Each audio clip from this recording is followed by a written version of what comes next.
안녕하세요, 엘리자베스입니다. 제가 그동안 캐세이 퍼시픽에 대한 정보가 부족한 관계로 많은 분들이 엄청 혼란스러워 하셨어요. 그래서 그 혼란을 종식시키고자 작심 발언도 하고 이제 다양한 정보를 올려드렸었는데 이제 좀 많이 좀 얻어가셨으면 좋겠어요. 그래서 어떤 분들께서 그 콘텐츠를 보시고 좀 궁금한 점을 굉장히 많이 여쭤봐 주셨거든요. 그래서 특히나 이번에 조인하실 분들께서 그럼 캐세이에 입사를 하게 되면 그럼 월급 통장은 과연 어떻게 되는 거냐, 어떻게 해야 하는 거냐, 이런 질문들을 굉장히 많이 물어봐 주셨어요. 그래서 의외였어요, 솔직히 말씀드리면. 저는 그런 거를 생각도 못 해보고 그냥 회사가 주는 대로 좀 받고 아니면 뭐 하라는 대로 하고 약간 수동적인 입장이었는데 굉장히 적극적으로 여쭤봐 주시는 분들이 있어서 반갑고 놀러 왔답니다. 그래서 이번에는 캐세이 퍼시픽에 입사를 하면 과연 어떤 은행에서 무슨 계좌를 개설을 하게 되는지 거기에 대해서 말씀을 드리려고 해요. 그래서 일단 캐세이 퍼시픽에 입사를 하시게 되시면 회사 안에 HSBC 지점이 있습니다. 그러면 그 지점 직원분이 나와서 여러분들한테 우리은행 계좌 개설하면 무슨 서비스가 있고 너네 뭐뭐 무슨 혜택을 받을 수 있고 막 이렇게 설명을 해줘요. 그러면서 이제 폼을 줍니다. 그럼 거기에 이제 저희 인적 사항이라든지 이제 뭐 다양한 정보들을 기재를 해요. 그럼 그거를 쭉 걷어갑니다. 그러고 나서 HSBC 계좌가 개설이 돼요.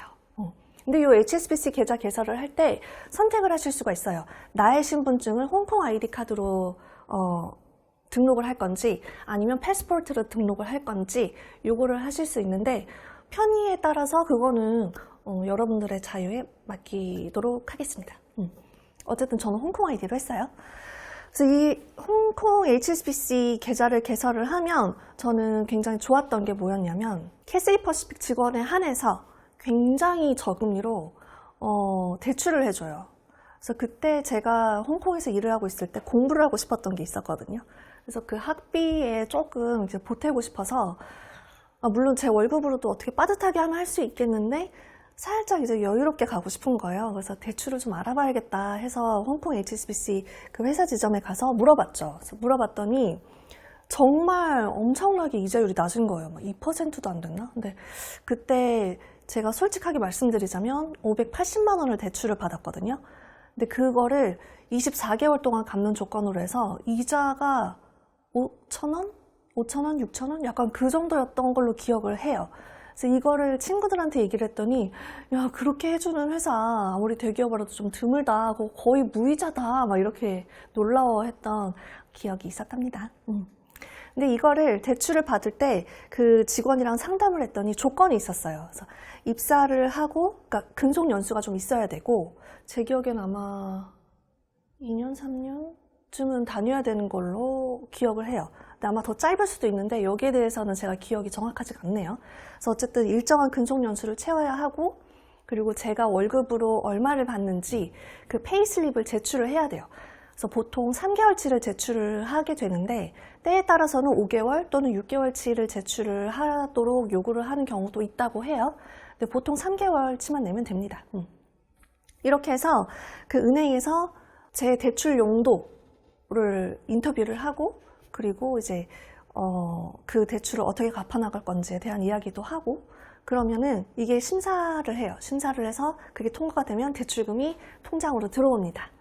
근데 단점이 뭐가 있냐면 저희가 그 월급 통장으로 받을 수 있는 게 블럭 아워리랑 그라운드 듀티 아워리랑 그리고 얼라운스가 있다고 말씀을 드렸잖아요. 문제는 저희가 그 얼라운스로 인한 수입이 꽤 되는데도 불구하고 이게 수입으로 책정이 안 돼요. 그러니까 이게 뭐 너무 애매한 게 내 통장에 들어오는 돈인데 이게 세금 신고는 안 되는 돈이니까 이게 수익으로 입증할 방법이 없는 거예요. 그래서 서류상으로 보면 수입이 굉장히 낮은 편인 거죠. 블럭 아워리랑 그라운드 듀티 아워만 들어오니까. 그래서 나는 대출을 정말 많이 받고 싶은데 대출 금액이 많이 나오지 않는다는 단점. 왜냐면 이게 월급이랑 비례를 해요. 대출금이. 그래서 그 월급 상황에 따라서 이제 대출 금액이 정해지다 보니까 금액이 좀 높진 않아요. 그래서 많은 금액이 필요하신 분들이 있다 하시면 이건 조금 고민을 해보실 필요가 있다고 봅니다. 그 외에 또 말씀드리고 싶은 게 제가 24개월 동안 이거를 끌고 갔다고 말씀을 드렸잖아요. 근데 580만 원이면 충분히 뭐 1년 안에 갚을 수 있는, 엄청 빨리 갚을 수 있는 돈이잖아요. 그래서 저는 물어본 거예요. 그래서 그러면 이거를 내가 공부를 끝내고 일을 좀 더 열심히 하면 충분히 갚을 수 있는 돈인데 중도 상환을 해도 되냐? 라고 물어봤더니 그 은행 직원이 중도 상환은 자기는 추천하지 않는다 라고 하더라고요. 그래서 왜? 라고 물어봤어요. 그러니까 여기서 약간 한국이랑 다른 점이 뭐였냐면 한국은 중도 상환을 하면 약간 신용도가 좋게 평가되는 경향이 있다고 하더라고요. 그런데 홍콩은 중도 상환을 하잖아요. 근데 갑자기 그 혜택 받았던 그 이자 혜택이 싹 없어지고 진짜 이자 폭탄 두드려 맞고 신용도가 내려가요. 완전 그냥 계약서대로 하셔야 되는 거예요. 신용 계약이에요. 말 그대로. 너가 24개월 동안 이 돈을 쓴다고 해서 우리는 너한테 혜택을 줬는데 네가 감히 중도 상환을 해? 약간 이렇게 해석을 하는 것 같더라고요.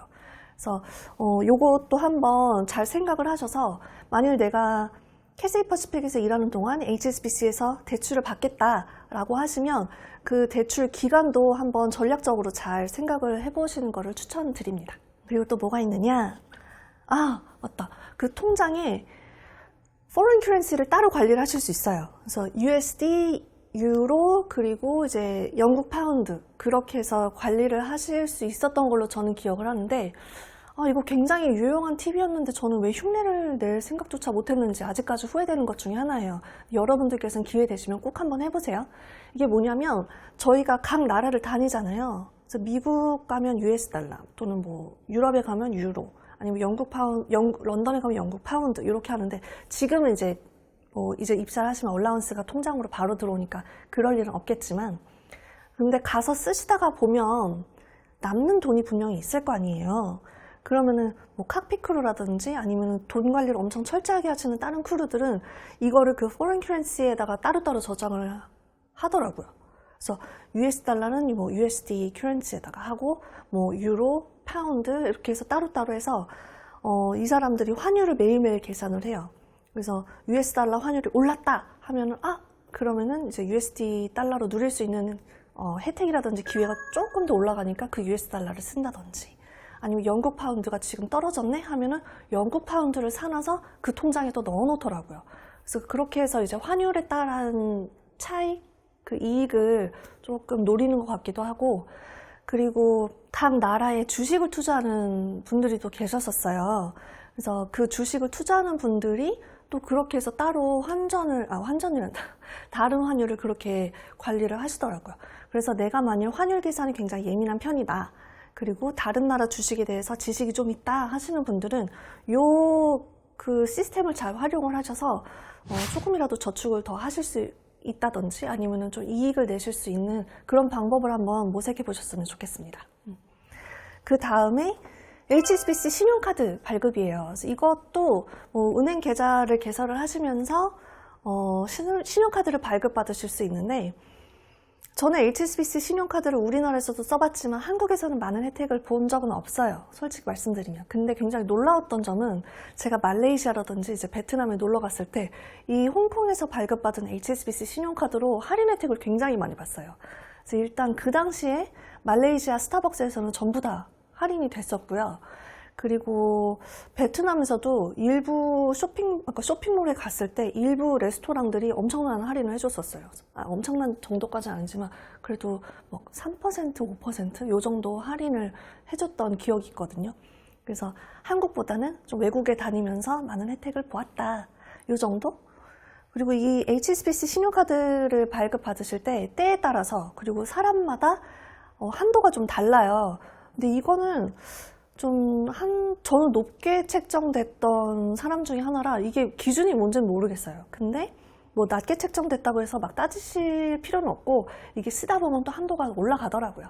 그래서 그런 식으로 한도를 올리시면 될 것 같고 그 외에도 홍콩 안에 항생뱅크라든지 아니면 뱅크 오브 차이나 이런 은행들도 있어요. 그래서 기회가 되신다면 이런 은행에서도 계좌를 일단 개설을 하셔서 좀 그 통장들을 관리를 하셨으면 좋겠습니다. 그래서 아까 말씀드렸다시피 만약 일을 그만두고 한국에 오셨어요. 그럴 때 이제 HSBC 계좌라든지 그런 은행 계좌들이 살아있으면 나한테 남아있는 외환이라든지 아니면 외환을 통한 주식 투자라든지 그런 거를 좀 유용하게 할 수 있지 않을까 하는 생각이 있습니다. 네. 그래서 그만두시더라도 절대 HSBC 계좌는 닫지 마시고 꼭 한번 이제 좀 당장은 쓸 일이 없을지언정 누가 알아요? 먼 미래에 쓸 일이 생길지. 그쵸? 그래서 그런 일을 미리미리 대비를 하셨으면 좋겠어요. 그렇게 해서 은행 계좌랑 이제 월급 통장에 대해서 말씀을 드렸고 또 궁금한 점 있으면 언제든지 여쭤봐 주세요. 그러면 제가 기억하고 있는 선에서 최대한 열심히 끄집어내서 도움이 될 수 있도록 정리해서 올리도록 하겠습니다. 그럼 지금까지 봐주셔서 감사하고 다음에 또 봐요. 안녕!